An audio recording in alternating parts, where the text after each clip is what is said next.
다음에 두 번째 문제, 또 테스트 문제가 나왔죠. 소프트웨어 테스트에 대해 설명하시오 라고 나왔고, 여기에서는 이제 테스트 원리, 이제 테스트 원리는 어떤 게 있고, 그 다음 블랙박스 테스트와 화이트박스 테스트를 나누고, 그 다음 명구경에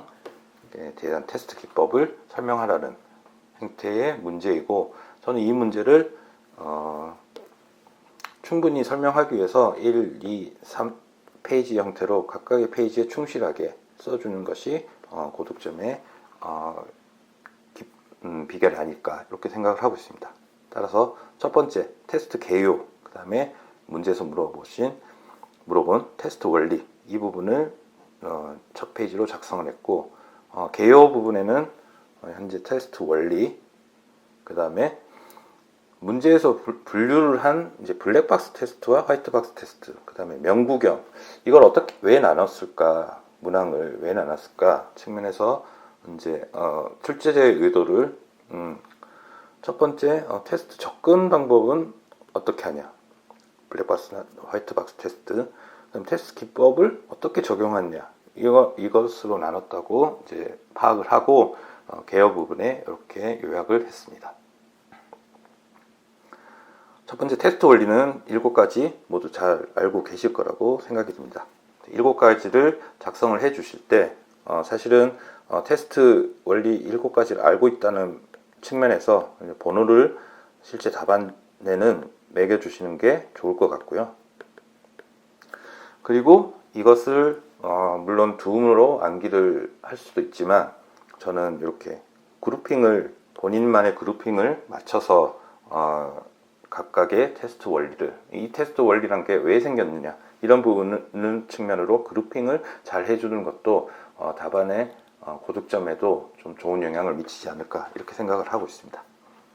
그래서 테스트 원리를 이렇게 3가지, 실제 테스트의 본질과 한계의 측면에서 이제 테스트 원리, 그 다음에 현재 이 테스트를 효율적으로 하기 위해서 어떻게 테스트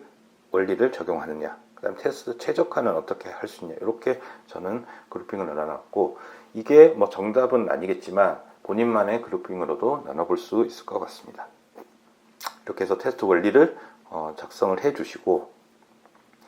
문제에서 물어본 블랙박스 테스트와 화이트박스 테스트, 이 부분은 모든 분들이 잘 알고 계실 거라고 생각이 듭니다. 그래서 블랙박스 테스트는 내부 구조나 코드 로직을 모르는 상태에서 인아웃에 대한 인풋과 아웃풋에 대한 값을 검증하는 측면이기 때문에 사용자 관점이 가장 두드러질 것 같고요. 화이트박스 테스트 같은 경우에는 내부 구조나 로직을 잘 안다는 전제하에서 사용하는 테스트이기 때문에 이 부분은 이제 개발자 관점에서 이렇게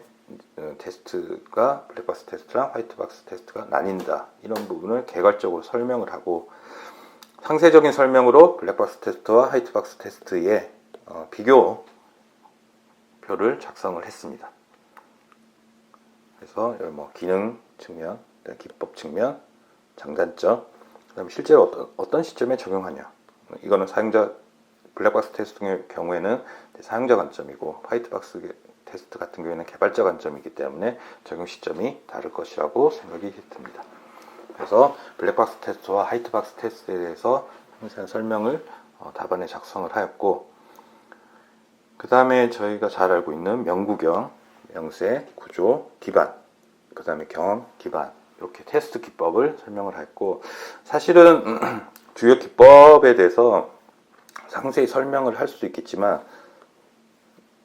이렇게 주요 기법에 대해서 상세 설명을 할 수 있겠지만, 이 답안 구성을 봤을 때 이 해당되는 테스트 기법을 충분히 설명한다는 측면에서 상세한 내용보다는 테스트 기법을 충분히 많이 나열하는 것이 더 좋을 것이라고 보여집니다. 그래서 명세 기반, 구조 기반,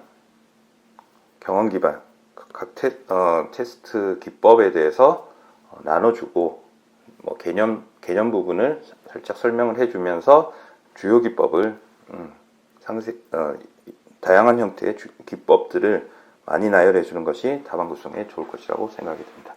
각각의 테스팅 기법에 대해서는